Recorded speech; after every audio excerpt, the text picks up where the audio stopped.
Buongiorno e ben ritrovati con una nuova edizione del TG Flash. 26 persone, tra cui alcune originarie della Sicilia, sono state arrestate in Liguria. Sono accusate di far parte di un'associazione per delinquere diretta da esponenti della famiglia De Marte e Gioffre, collegata ad articolazioni dell''ndrangheta.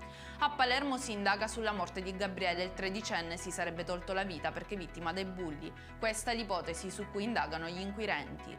Castelvetrano piange Francesco Ancona di 33 anni, vittima di un incidente stradale. Il giovane si è scontrato frontalmente con il conducente di una Fiat Panda. Il ragazzo invece viaggiava a bordo di uno scooter insieme ad una ragazza, serie le condizioni di salute di quest'ultima.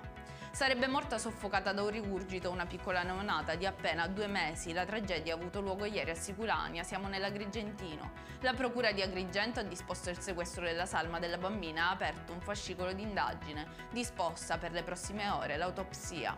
Intenta a trasportare ingenti quantità di denaro contante di illecita provenienza dal porto di Messina verso Villa San Giovanni. Un uomo di origini calabresi è stato fermato e denunciato dalla Guardia di Finanza, sequestrati 600.000 euro.